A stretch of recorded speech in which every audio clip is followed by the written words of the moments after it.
मैं तो गूंगा था कि तूने ही जुबां दी मुझको, मैं तो गूंगा था कि तूने ही जुबां दी मुझको, अब मैं बोलूं तो मेरी बातों में असर भी दे दे। आज के समारोह के मुख्य अतिथि, मंच पर विराजमान अतिथिगण और युवा साथियों, आज की तारीख देश के लिए एक यादगार तारीख है। देश के चप्पे चप्पे, कोने कोने, गलियों और चौराहों पर छोटी और बड़ी उम्र के लोग जमा होकर जश्न मना रहे हैं। अब सवाल यह है कि जश्न किस चीज का मनाया जा रहा है। तो आइए मैं आपके सामने इसका आंसर रखता हूं, इसका जवाब रखता हूं। आप मेरी स्पीच से पूरी तरह जुड़े रहें। राम और गौतम, चिश्ती और नानक की पाक पवित्र धरती, जहां पर हम बरसों से आबाद थे, हमारी तहजीब, हमारी संस्कृति, हमारे धर्म और मजहब, हमारे मंदिर मस्जिद आबाद थे। महान भारत की एकता और अखंडता और देशवासियों का आपसी प्यार और भाईचारा दुनिया के लिए नमूना था। लेकिन कहावत मशहूर है कि अच्छी और खूबसूरत चीज पर बुरी नजरें लग ही जाया करती है। चुनांचे हमारे इस चमन पर भी बुरी नजरें उठने लगी और सन 1498 में वास्को डी गामा गोवा की साहिल से हिंदुस्तान आया और फिर इंग्लिस्तान से लोग आकर आबाद होते गए। 16वीं शताब्दी खत्म होने तक उन्होंने एक बहुत बड़े आइडियल के लिए राहें साफ कर दी। सन 1601 में मलिका एलिजाबेथ के हुक्म से 100 ताजिरों ने 30,000 पाउंड की लागत से ईस्ट इंडिया कंपनी की स्थापना की और लगभग 100 साल तक पूरा ध्यान बिजनेस पर रखा और फिर धीरे धीरे सरकारी सिस्टम में इंटरफेयर शुरू कर दिया। सन 1757 में पहली दफा शुजा-उद-दौला के खिलाफ मैदान में उतरे और उसे शिकस्त देकर पूरे बंगाल पर कब्जा जमा लिया। दास्तान बहुत दर्द भरी है। जवान दुल्हनों की सुहाग उजड़ गए, उनकी मांग का सिंदूर किसी के इंतजार में फीका पड़ गया। बूढ़े माँ बाप जवान बेटों के इंतजार में है। मासूम बच्चे इंतजार कर रहे हैं कि बाबा खिलौने लेकर आएंगे। सियानी बच्चियों को इंतजार है कि बाबा जेवर, चूड़ियां और गहने लेकर आएंगे। लेकिन हाय अफसोस, जिसका इंतजार हो रहा था वो अशफाकुल्लाह खां, वो भगत सिंह और इन जैसे न जाने कितने देशभक्त फांसी के फंदे पे चढ़े नजर आ रहे हैं। लेकिन बिलाखिर तन के गोरे, मन के काले शातिर फिरंगी हमारी यलगार और ललकार के सामने घुटने टेक कर 7 समंदर पार जाने पर मजबूर हुए। और यूं हमारा ये प्यारा चमन, जिसके बारे में शायर कहता है, ऊंचे ऊंचे पर्वत इसके नीले नीले सागर, ऊंचे ऊंचे पर्वत इसके नीले नीले सागर, धरती जैसे फूट बही हो दूध की कच्ची गागर।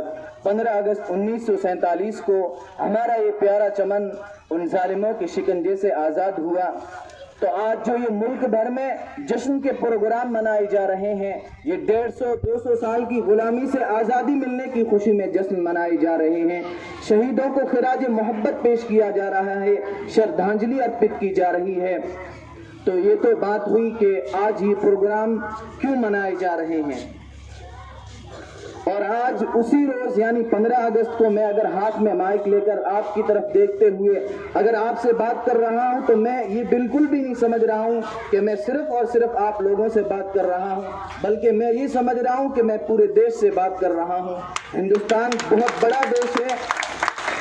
हिंदुस्तान में उमूमन एक सवाल पूछा जाता है कि आप कहाँ रहते हो।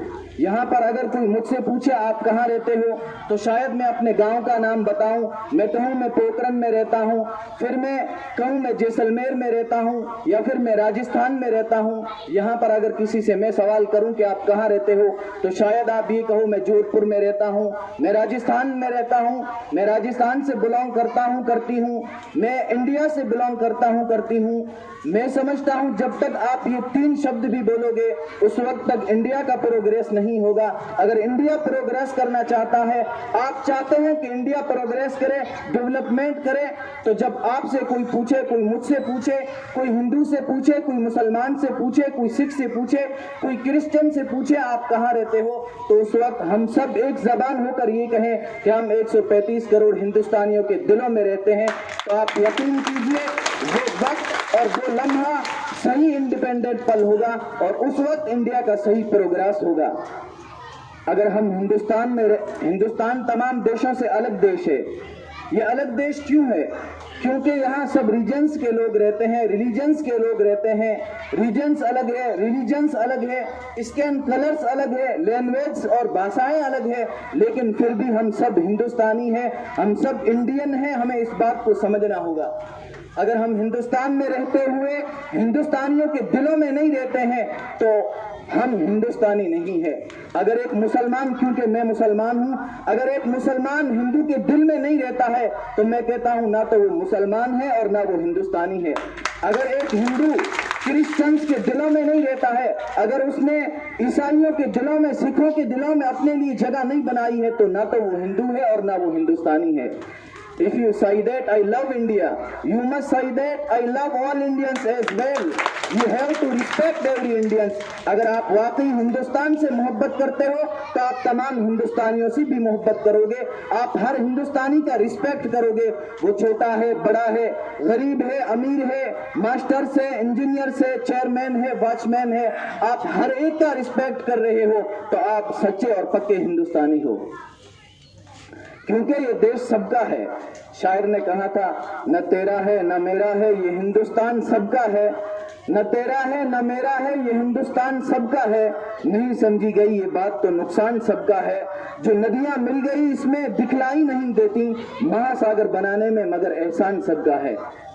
इसी के साथ मैं आपसे ये आग्रह करूंगा कि आप यहाँ से ये संकल्प लेकर के उठें कि हमें देश को आगे बढ़ाना है, देश के विकास के लिए आगे आना है, देश को उन्नति की राह दिखाना है। लेकिन याद रखिए, देश आगे बढ़ेगा अपनी संस्कृति और मानसिकता से। भारत का हजारों साल का इतिहास उठाकर आप देखेंगे तो आपको अंदाजा होगा कि इस हसीन और खूबसूरत चमन की संस्कृति और तहजीब ये है कि ये प्यार का, मोहब्बत का, इत्तेहाद का, करवना का, दया का, क्षमा का और एकता का देश है। याद रखिए, हिंदुस्तान एक इमारत है और हिंदू, मुस्लिम, सिख, ईसाई उसके 4 स्तंभ है। अगर एक स्तंभ भी कमजोर हो जाए तो पूरी इमारत कमजोर हो जाती है। इसी तरह अगर एक कम्युनिटी भी कमजोर हो जाए तो पूरा देश कमजोर हो जाएगा और फिर ये देश, वो देश बाकी नहीं रहेगा जिसकी वजह से ये दुनिया भर में मशहूर है। तो आगे बढ़िए और विरोध कीजिए गैंग रेप का, कंडोम कीजिए मॉब लिंचिंग को, आवाज उठाइए आग और शोले, खाक और खून के खेले जाने वाले हर खेल के खिलाफ, और बचिए गली कूचों से लेकर देश के सबसे बड़े न्याय मंदिर पार्लियामेंट तक ऐसी बातें कहने से जो किसी देशवासी की भावना को जख्मी करे। क्योंकि नफरत बुरी है, न पालो इसे, नफरत बुरी है, न पालो इसे, दिलों में खलिश है, निकालो इसे, न तेरा न मेरा न इसका न उसका, ये हम सब का वतन है, संभालो इसे। मैं स्कूल के जिम्मेदारान का बहुत शुक्रगुजार हूं कि उन्होंने मेहमान बहुत अच्छे बुलाए हैं।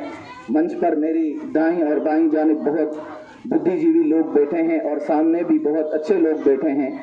मैं कहना ये चाह रहा हूं कि अब हमें अपने देश के लिए कुछ करना होगा, अपने आने वाली नस्ल के लिए कुछ सोचना होगा, उनकी तालीम के बारे में, उनकी शिक्षा के बारे में हमें सोचना होगा, उनको बेहतर और अच्छी शिक्षा किस तरह मिल सके, उन्हें अच्छी तालीम किस तरह मिल सके, ये हमें सोचना होगा। शायद मैंने पहले कभी कहा था कि अभी चंद साल पहले हजरत मौलाना अरशद मदनी साहब दामत बरकातहुम का एक बयान आया था कि अगर आज तालीम की और शिक्षा की इतनी जरूरत है कि अगर इंसान को अपने बच्चों की तालीम के लिए एक वक्त भूखा रहकर अपने बच्चों को तालीम दिलाने की जरूरत पड़े तो माँ बाप और पेरेंट्स को चाहिए कि वो एक वक्त भूखा रहें और अपने बच्चों को तालीम दिलाएं। वरना ये होगा कि आज हम तो अपने पूर्वजों के, अपने बड़ों के, अपने बुजुर्गों के नाम बड़े फख्र से लेते हैं, सीना चौड़ा करके लेते हैं। हम गांधी जी का नाम लेते हैं, नेहरू जी का नाम लेते हैं, मौलाना अबुल कलाम आजाद का नाम लेते हैं, मौलाना हुसैन अहमद मदनी का नाम लेते हैं, हसरत मोहानी का नाम लेते हैं, अशफाकुल्लाह खां और भगत सिंह का नाम लेते हैं, मेजर आसाराम त्यागी और मंगल पांडे का नाम लेते हैं। लेकिन हम सोचें कि क्या हमारे बाद हमारे आने वाली नस्ल और आने वाली पीढ़ी हमारा नाम भी फख्र से लेगी? क्या हमारा नाम लेते हुए उनका सीना भी चौड़ा होगा, या हमारा नाम लेने की वजह से उनका सर फख्र से ऊंचा होगा, या शर्म की वजह से झुक जाएगा? बस यही प्रश्न मैं आपके चरणों में रखकर आपको जागरूक करना चाहूंगा और आपसे इजाजत चाहूंगा। बस ये मेरे वतन, ये अकीदतें और मोहब्बतें तुझ पे निसार कर दूं, मोहब्बतों के ये सिलसिले बेशुमार तुझ पे निसार कर दूं। मेरे वतन मेरे बस में हो तो तेरी हिफाजत करूं मैं, ऐसे खिजा से तुझको बचा के रखूं, बहार तुझ पे निसार कर दूं। तेरी मोहब्बत में मौत आए तो इससे बढ़कर नहीं है ख्वाहिश, ये एक जान क्या हजार हो तो हजार तुझ पे निसार कर दूं। मेरे वतन ये प्यार और मोहब्बतें तुझ पे निसार कर दूं।